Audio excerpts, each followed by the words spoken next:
नमस्कार, जय जगन्नाथ। ओंकार education channel को आपन को स्वागत।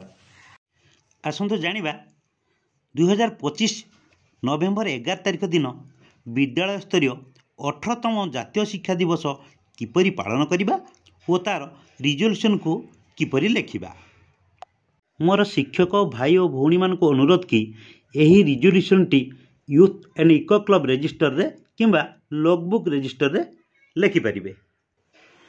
18तम राष्ट्रीय शिक्षा दिवस रिजोल्यूशन डॉक्टर मौलाना अबुल कलाम आजाद 137तम जन्म जयंती।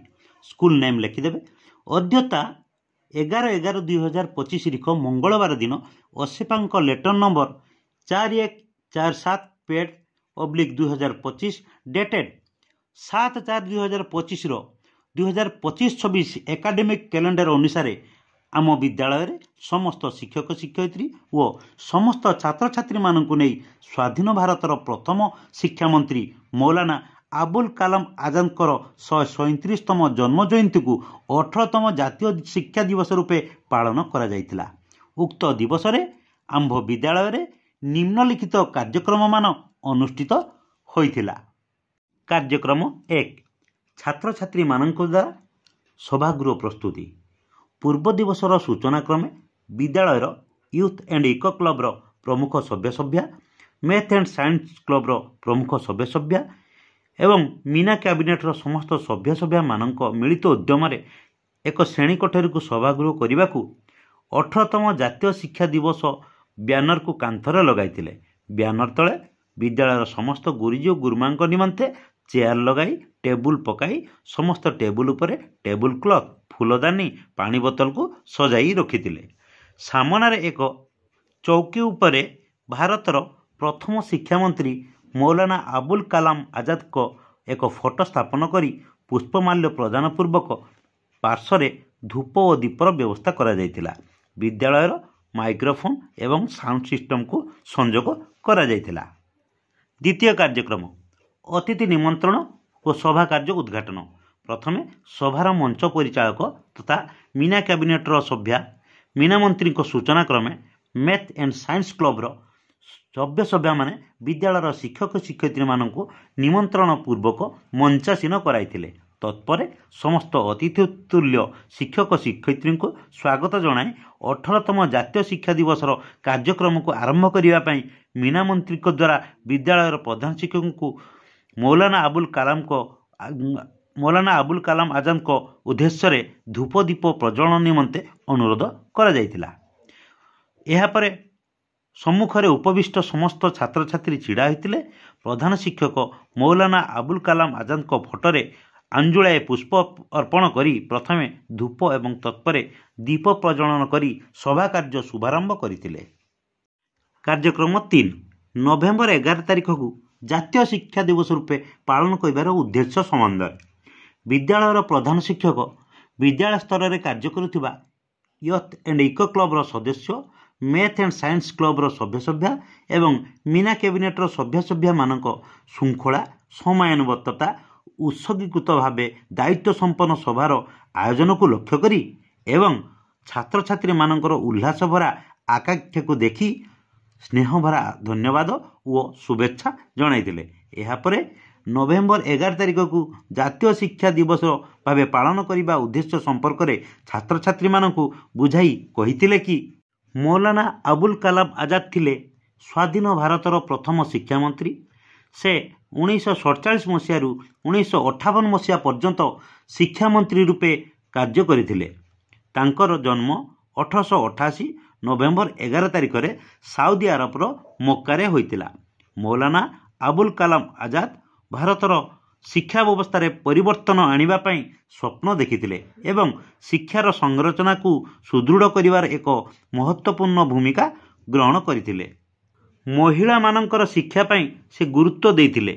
से शिक्षा मंत्री थिबा समय रे आईआईटी आईआईएससी यूजीसी स्थापन संभव होई परितिला। एहा व्यतीत संगीत नाटक एकाडेमी ललित कला एकाडेमी साहित्य एकाडेमी आदि स्थापन करथिले।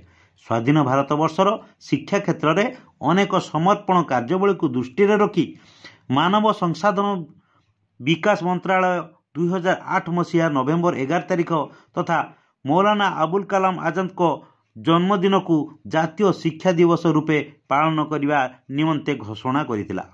2008 ମସିହା ଠାରୁ ପ୍ରତିବର୍ଷ ନଭେମ୍ବର 11 ତାରିଖରେ ଭାରତବର୍ଷରେ ସମସ୍ତ ଶିକ୍ଷାନୁଷ୍ଠାନମାନଙ୍କରେ ଜାତୀୟ ଶିକ୍ଷା ଦିବସ ପାଳନ କରାଯାଇଥାଏ।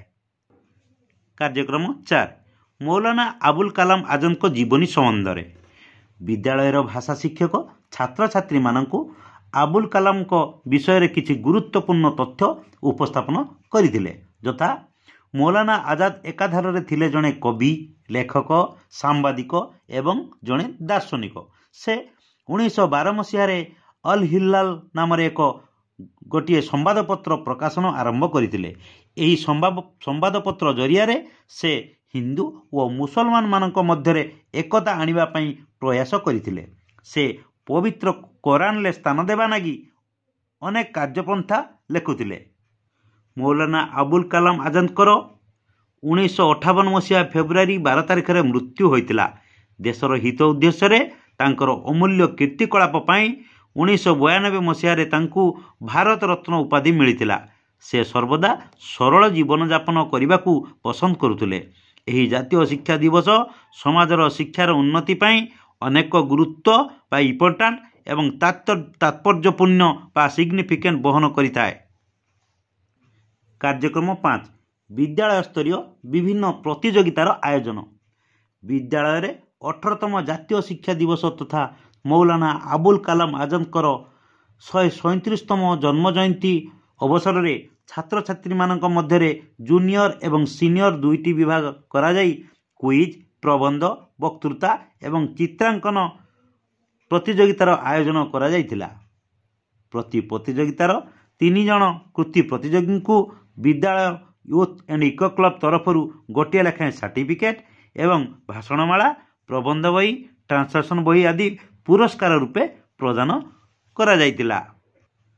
ସର୍ବଶେଷରେ ପ୍ରଧାନ ଶିକ୍ଷକଙ୍କ ସୂଚନା କ୍ରମେ ସଭାମଞ୍ଚ ପରିଚାଳକ ମୀନାମନ୍ତ୍ରୀଙ୍କ ଦ୍ୱାରା ସଭା କାର୍ଯ୍ୟକ୍ରମକୁ ସମାପ୍ତି ଘୋଷଣା କରି ଛାତ୍ରଛାତ୍ରୀମାନଙ୍କୁ ସ୍ୱଗୃହକୁ ପ୍ରତ୍ୟାବର୍ତ୍ତନ ପାଇଁ ପରାମର୍ଶ ଦିଆଯାଇଥିଲା। ତଳେ ଲେଖିଦେବେ ବିଦ୍ୟାଳୟର ଶିକ୍ଷକ ଶିକ୍ଷୟିତ୍ରୀଙ୍କ ସ୍ୱାକ୍ଷର, ବାମ ପଟେ ରହିବ ବିଦ୍ୟାଳୟର ଛାତ୍ରଛାତ୍ରୀଙ୍କ ସ୍ୱାକ୍ଷର।